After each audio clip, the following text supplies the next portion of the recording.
RLP supremo और नागौर सांसद हनुमान बेनीवाल परिवर्तन संकल्प यात्रा लेकर चूरू पहुंचे। सभा में हनुमान बेनीवाल ने कांग्रेस और बीजेपी पर जुबानी हमला किया।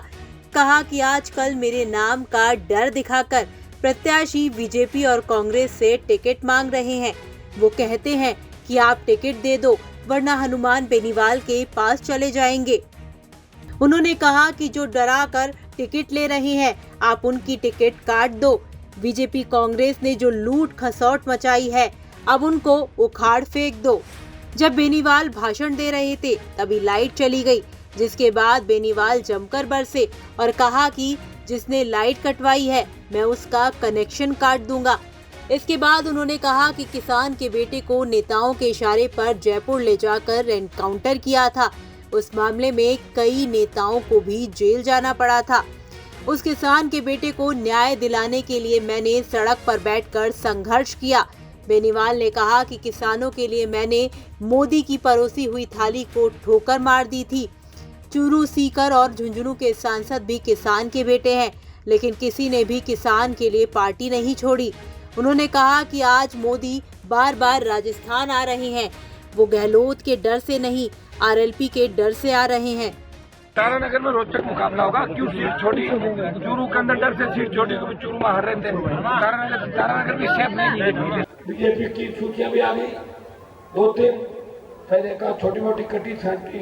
कांग्रेस की सूची भी आई है कुछ लोगों वो इसलिए मैं भाग रहा हूँ ना, आपके निकाल गई बीजेपी से और मेरी वजह से वसुंधरा की दुकान भी चल गई। वो कह रही जल्दी टिकट दो, मान कर भाग जाएंगे बीजेपी।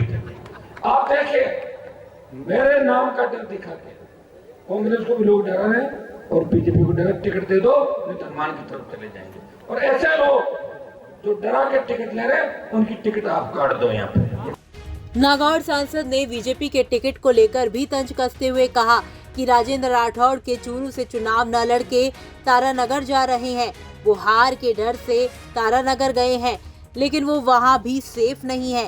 तारानगर में रोचक मुकाबला होगा। सभा के दौरान बेनीवाल कानून व्यवस्था पर भी जमकर बरसे। उन्होंने कहा कि थानों में लिखा रहता है कि आमजन में विश्वास और अपराधियों में भय, लेकिन यहाँ राजस्थान में इसका उल्टा हो रहा है। आमजन में तो भय है और अपराधी थानों में बियर की बोतल लेकर बैठे हैं। वहीं बीजेपी के भीतर गुटबाजी पर बोलते हुए बेनीवाल ने कहा कि मेरी वजह से वसुंधरा की औकात पता चल गई। वो कह रही थी कि जल्दी टिकटें दे दो वरना हनुमान बेनीवाल की तरफ चले जाएंगे। मेरी लिस्ट भी 1-2 दिन में आ जाएगी, जिसमें मजबूत योद्धा आएंगे जो चुनाव के भीतर कांग्रेस और बीजेपी के पसीने छुड़ा देंगे।